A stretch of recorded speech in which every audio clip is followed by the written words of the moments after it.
नमो बुद्धाय दोस्तों, मैं बलिदान सिंह बौद्ध, राष्ट्रीय महासचिव national and international Buddhist society से बीएस मोटिवेशन ऑफिशियल चैनल में आप सभी का स्वागत करता हूं।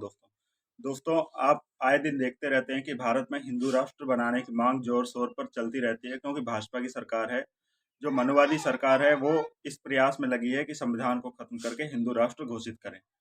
भारत में लोकतंत्र होते हुए भी लोकतंत्र नहीं है, ऐसा प्रतीत होता है।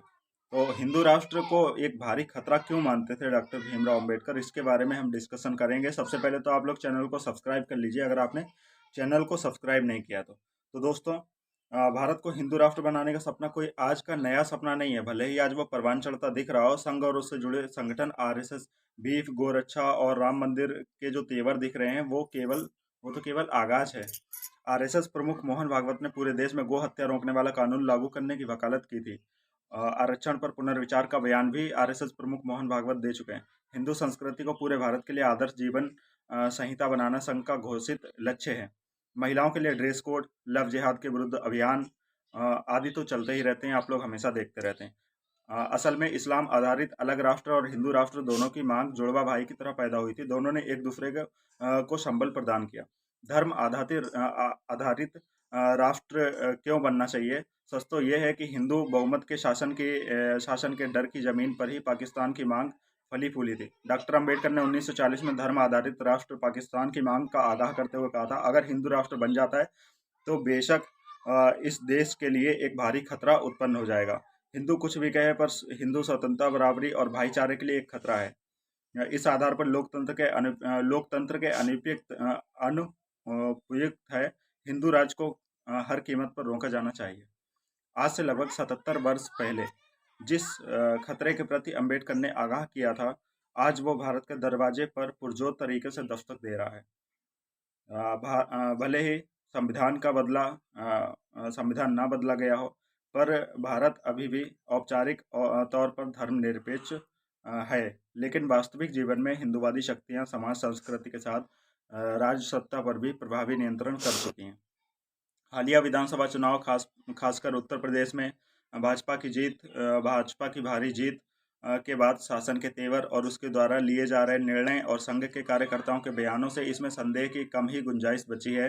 अंबेडकर हर हालत में भारत को हिंदू राष्ट्र बनने से रोकना चाहते थे, क्योंकि वो हिंदू जीवन संहिता को पूरी तरह स्वतंत्रता, समता, बंधुता का विरोधी मानते थे। और आपको भी पता है कि स्वतंत्रता, समता, बंधुता की विरोधी हमेशा ये लोग रहे हैं। उनके द्वारा हिंदू राष्ट्र के विरोध का कारण केवल हिंदुओं का मुसलमानों के प्रति नफरत तक सीमित नहीं था। सच तो ये है कि वह हिंदू राष्ट्र को मुसलमानों की तुलना में हिंदुओं के लिए ज़्यादा खतरनाक मानते थे। वे हिंदू राष्ट्र को दलितों और महिलाओं के खिलाफ मानते थे। उन्होंने साफ कहा है कि जाति व्यवस्था को बनाए रखने के अनिवार्य शर्त है महिलाओं को अंतर्जातीय विवाह करने से रोका जाए। तो ये लोग तो ऐसा ही पहले भी करते आए हैं, जबकि अंग्रेजों को शासन रहा है।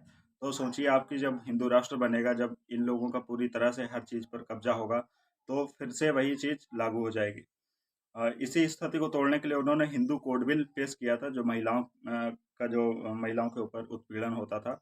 उनके हिंदू राष्ट्र को भारी खतरा मानने के पीछे जातीय व्यवस्था से पैदा हुई असमानता एक बड़ा कारण थी, जो स्वतंत्रता, बराबरी, भाईचारे और लोकतंत्र का निषेध करते थे। उनका मानना था कि इस अशांतता के रहते ना तो वास्तविक स्वतंत्रता कायम रह सकती है, और ना समता, ना स्वतंत्रता, ना समानता के बिना किसी सामाजिक भाईचारे की कल्पना नहीं की जा सकती है।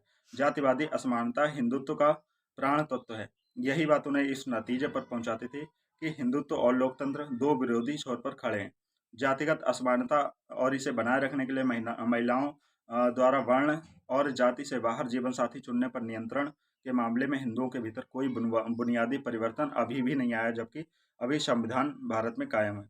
सारे तथ्य यही बताते हैं कि हिंदू सब कुछ छोड़ सकते हैं, लेकिन जाति जो उनका मूल आधार है, जिसके ऊपर हिंदू धर्म टिका हुआ है, वो उस चीज़ को कभी नहीं छोड़ सकते। अंबेडकर इसके खात्मे के बिना लोकतंत्र समाज की कल्पना भी नहीं कर सकते हैं। तो दोस्तों, हिंदू राष्ट्र इसीलिए खतरनाक है, क्योंकि महिलाओं के लिए भी ये खतरा है। महिलाओं को उनका जीवन साथी चुनने पे रोक लगेगी, महिलाओं को घर से बाहर निकलने पे, उनकी स्वतंत्रता पे रोक लगेगी, उनके पढ़ने लिखने के अधिकार पर रोक लगेगा। और आपको भी पता है कि पहले हिंदू नामक का कोई धर्म नहीं होता था, आर्य धर्म होता था। जो भारत के लोग थे वो श्रमण लोग थे, श्रमण धर्म के लोग थे। लेकिन हिंदू धर्म इसी चीज़ पर टिका हुआ है। हिंदू धर्म SC ST OBC इन सबको मिलाकर बना हुआ है संवैधानिक तरीके से। लेकिन मनु स्मृति के अनुसार जो 4 वर्ण हैं, ब्राह्मण, क्षत्रिय, वैश्य, शूद्र और जितनी जो जातियां बटी हुई हैं, उन सबको मिलाकर ही हिंदू धर्म बना हुआ है। सोचिए हिंदू राष्ट्र देश के लिए कितना बड़ा खतरा होगा। जो अंग्रेजों के रहते हुए भी इस देश में अन्याय अत्याचार होता रहा और अंग्रेज उसको नहीं रोक पाए, वो आगे हिंदू राष्ट्र में खत्म हो जाएगा, तो इसकी तो आप कल्पना भी नहीं कर सकते।